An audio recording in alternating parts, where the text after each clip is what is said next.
All right, Kim, we are so excited that you are here sharing your story with us, but you could tell us who you are better than we can. So please tell the world who you are in your own words. Thank you so much. My name is Kim Mazewski. I am a certified professional organizer. I'm a solopreneur. I run a small business called Consciously Cleared and Contained. Kind of a mouthful. My own mother was like, it doesn't really roll off the tongue, but I stand by it because the process of simplifying and decluttering and minimizing and bringing order and calm into your life has to be really intentional. And so it's really about re envisioning your space, and it starts with a mindset shift. And so my process is really about empowering people to take control and make changes that are probably long overdue. And the results are transformative if you're a person who puts in the work, because you get out of it what you put into it.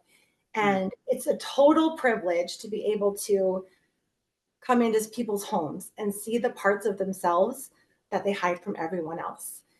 And to be a professional organizer is no surprise to me, to anyone that's known me for my whole life.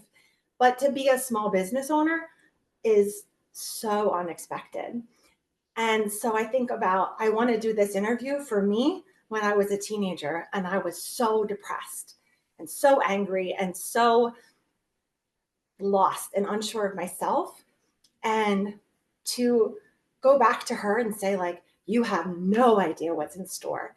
And the learning curve is steep, but you can do it and you will do it. And I am also a testament to how far you can come when you really persevere. Yeah, I love how you kind of took us back through what made you become this professional organizer. And, as you were reflecting back on your own journey now, a certified professional organizer, can you talk a little bit more? You touched on it a little bit, but can you talk a little bit more about the moment that I know you said this before, took your power back from all the chaos that was going on in your life? What did that moment look like, honestly, before all the organization?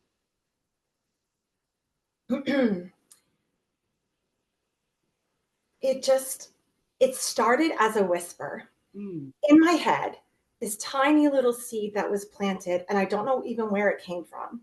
But it's like the moment I had this thought, I could do this. I could have this business and I could live this life and be paid for my passion and help and support others through really difficult process. mhm. Um, it's like it was just in my head. And I was at my best friend's wedding and I whispered into one of the bridesmaids' ears,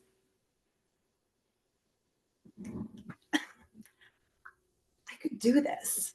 Mm, And as soon as I said it out loud, I mean, first of all, she's my hype woman. So she's like blowing me up with TikTok videos of organizers and do this for your social media and your website should have before and afters. And, okay, she's my hype person. But as soon as I said it out loud, it's like I spoke truth to it. And then I knew not only could I do it, but that I had to do it and that I was going to do it because nothing felt so true. And there's mm, been some pivotal moments in my life when I've had a realization, an aha moment. Um, like when I toured the campus at Jefferson in Philly, and I swore I would never leave New York City, but I was like, I'm going to live here. And I had the best time. mm. And when I met the woman that's now my wife, I was like, I'm going to marry her. And I knew it in my core. And then as soon as this thought came into life, I knew I was going to do this. And so it was just a very quick, like this. Mhm. And I'm this person who, I come from a background of privilege where at the time my wife was working full time as an electrician. So she was making a good income. I was home with our son and I had some financial security to take this leap, to take this risk. And I had a therapist when I was in my 20s tell me about, that invisible bridge. You just have to run across and trust Mhm. that the bridge is there to catch you. And so it instantly felt right. And it instantly felt scary as hell to put myself out there, to be this like public facing person who's like, I can teach you these skills. I can Mhm. help you change your life. But I believe it and I know it in my core. And in the beginning, you know, you cast such a wide net, you'll try to work with anybody for any reason. And it's like, I just need to find my people, Mhm. you know? And so there's that feeling of how can I prove to them that I'm good enough, that I deserve to be hired by them, that Mhm. they can trust me to come into their vulnerable spaces. And it's like I just have to show it. I just have to consistently show up in this role. I learned a lot so quickly about branding and, you know, finding my voice and knowing who my target audience is, my dream clients, the people that I Mhm. really want to work with, and, you know, tailoring my message to them and making it so that I'm attracting them to me and I'm not giving up. And recently I saw a person post on some kind of mom's group or something and say, why would I spend so much money to pay someone to come in and say, should I keep this or donate this? I want to be like, yo, it's not that simple at all. And I had this whole response. But then I'm like, you're not my person. You're not my person. You don't get it. It's so much more than keep or donate. And I really work with people to get underneath the underlying issues about clutter and their self-worth and their, you know, their ability to make change, to take control. So it's been a whirlwind 2 years. That's why I have my two flowers. One is the year of my LLC. I love that. That's an amazing story, and I especially love that it's not just about decluttering. I enjoyed hearing your transformation, your moments of discovering your self-worth and navigating through this. And because of that, I feel like through your clientele, because you're finding your core audience, you can share those aspects as well. Like you said, not just get rid of this, keep this.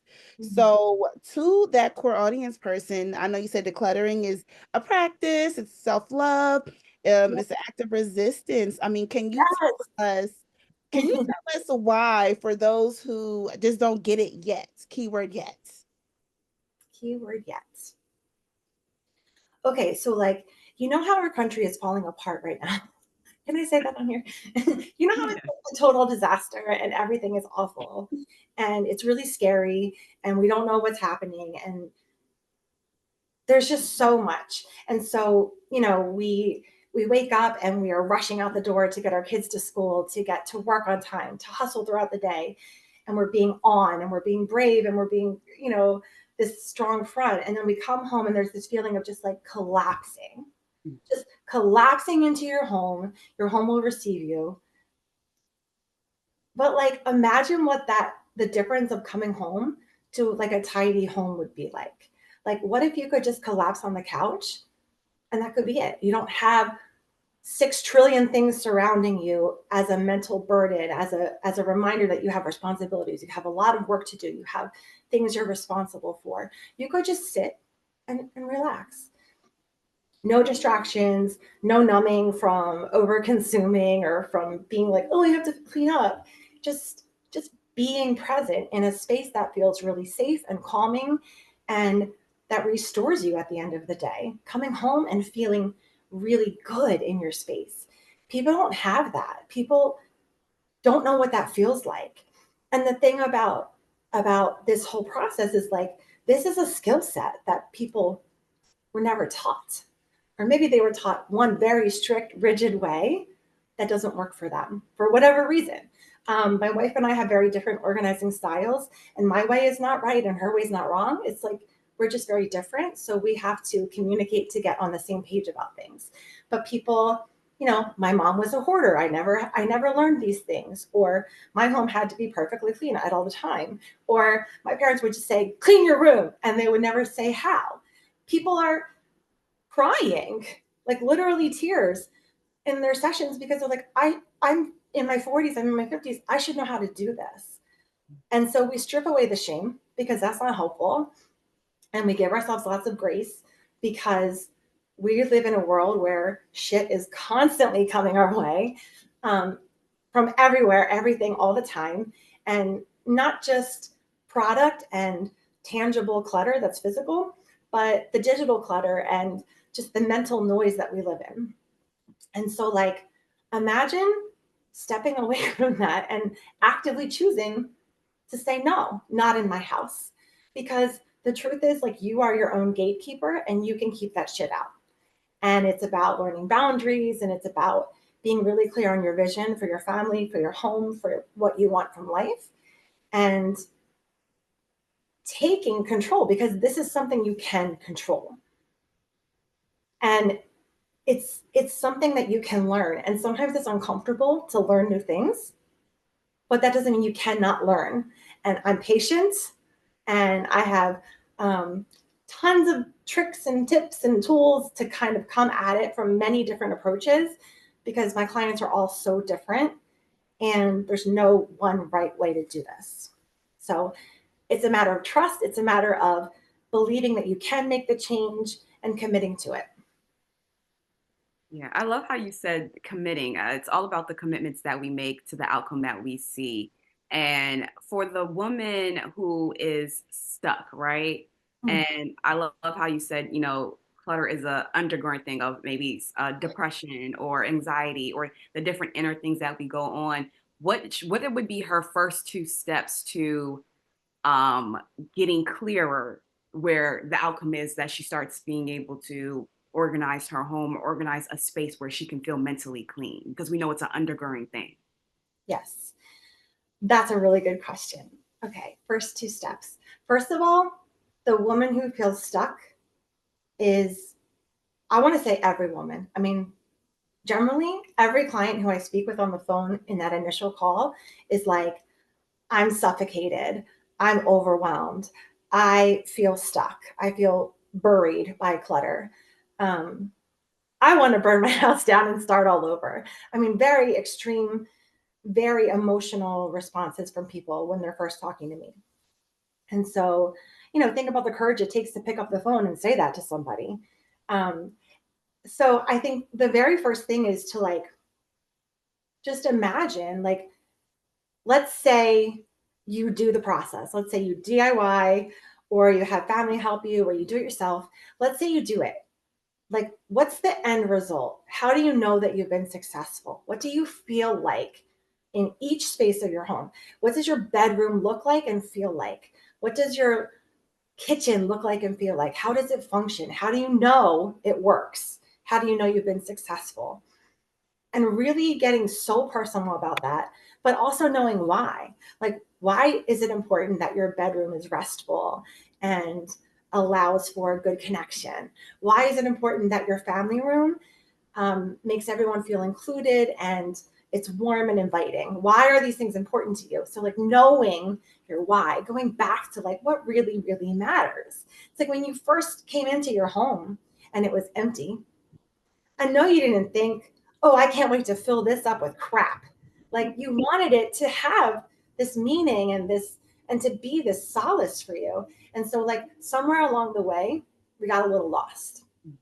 But it's never too late to hit reset. You have to know that. It's never too late. You're never too far gone to just hit reset. And it will be hard, but it is possible.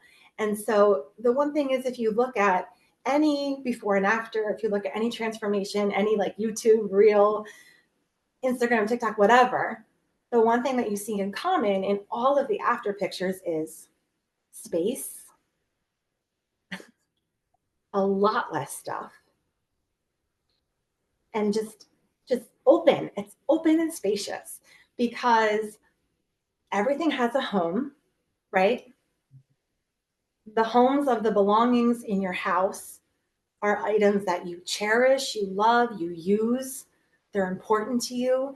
You have them because you choose to, not because you feel guilty because someone gave it to you, or because it was expensive and you probably shouldn't have bought it, but you already spent all that money, or because you inherited it, whatever. Like, it's your house, it's your rules. You get to make the decisions here.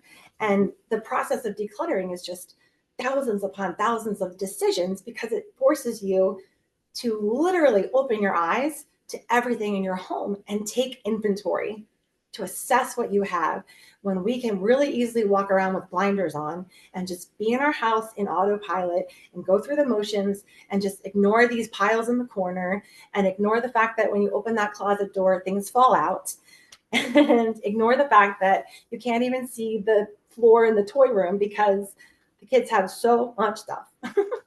you have to you have to picture it clear. You have to let yourself have that image again, and what would it take to get there. And so, with my clients, it's like when you're hiring me, you're taking off work, you're telling your family that you're busy that day, you have the kids taken care of, you put it on your calendar, you commit to it. I tell you to have your meals planned. I feel like, have everything set up for you. You can do that on your own too. It's really like believing in your capability to change and learn a new way, and create systems in your home that are intuitive to your family, not mine, not someone else's, not the home edit, not, whatever is best for you and your family that you decide upon as family, right? Yeah. Thank you for sharing. That was good. Yes. I love that. So personal. Yeah, thanks.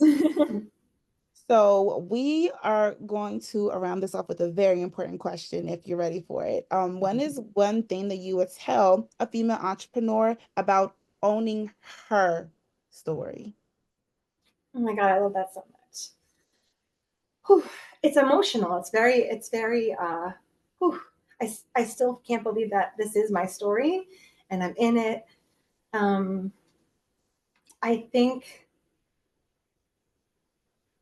I think know your worth. And I'm Mm, not just talking about dollar amount. I'm talking about your time, your energy, your focus, your priorities, your values, what you spend your time doing. Because as you know, being a small business owner, you work all day, every day. You never turn it off. You go to sleep thinking of all the things. You wake up thinking of all the things. Um, your time is valuable. Your resources are valuable. You are valuable. When you're working, you are not with family all in. You are not, doing your own personal enrichment, development, growth. You're focused on work. So being able to say like, this is my passion, this is my purpose, I'm all in on this, and also being able to pause it and to know that you can spend time over here pouring into the cup of your friends, your family, your loved ones. And one time I was organizing a client's office and I found a note that was handwritten. It said, "We afford what we value." mm, And I think one of the scariest things as a small business owner is saying, "This is my rate. This is my price to hire me." And nobody comes up with that number arbitrarily. A lot of time and research and energy goes into finding the right number and being able to justify why, but also knowing that if somebody wants you, they will pay for you and that you're worth it. And if they don't want to pay your fee, then they're not the person for you. And it's not personal. It's not about you. It's not it's not anything you're lacking, and it's not your fault for having a higher fee. It's it's not it's not on you. And this client with the office with the note, she was like, it is an investment, but like also to her point, we're undoing years and years and years of bad systems, right? And overspending and over consuming and a lifelong not knowing how to do this. So it's not going to be a quick fix. There's no like, here's $100, transform my house. It doesn't work like that. But she's like, "Kim, I gave up 3 months of electrolysis to hire you because you're worth it." And when you are all in with your business, the outcome that you provide for your clients, it's going to be worth it no, because you're worth it. Yeah. I know that's right. Yeah. Oh, no, that's right. You are worth it, ladies. You are worth it. I Yes. love how you took us from beginning to end because like for you and for anyone, right? It started with the thought. After the thought, it became a belief, and the belief came your action, and then you are in it for it. So we are so excited about your journey thank you from the bottom of our hearts for how you are sharing and pouring into ladies that you don't even know today, or you do know today. It means a lot to us because a lot of times people can see themselves through the people who are telling their story, right? Which is Yes, of course. really, really important, and especially what you do with organizing. No one probably ever thought of how organization could be an undergirding for something else, and how you even walk people through the science, through the work, through the mindset shifts that they need to have, that's bigger than just getting the house organized, right? That's just the circumference, right? We're talking about something deeper. So I want to take some time, we want to take some time to say thank you for just being able to help others get clear and shift their minds to be something better and bigger than what they see themselves to be in the moment of today. So thank you, and thank you. And let me also say thank you, because the work that you're doing to build this community and to be these badass boss babes who are out there elevating other women and other business owners, it feels so good to have you in my corner. It feels so good to know that you are helping change the culture for women in business. And I thank you for that. I love what you're doing. Thank you for letting me be a tiny, tiny, tiny little part of it. Oh, thank you so much. You are changing lives with your story, and we just appreciate you taking the time to share it, honestly. All right, ladies, stay tuned to the next episode. We are so excited for you to hear the next powerful woman sharing her story. If your marketing's not making you money, then what are you really doing? You've been posting, showing up, and doing all the right things, but still the sales are inconsistent. The inquiries dry, the engagement not translating to cash. Look, it's not your fault that no one ever taught you how to market to make money, but that's all about to change. Join us March 27th at 7 p.m. for the Market to Make Money webinar. We're breaking down the biggest mistakes keeping your marketing from converting, the real reason your content isn't bringing in cash, hence it's not the algorithm, and the exact steps to attract, engage, and sell without begging for business or waiting on likes to turn into clients. So if you're ready to stop marketing for the sake of marketing and start marketing to make money, then pull up. See you at our free webinar. Click the link and sign up today. We'll see you there.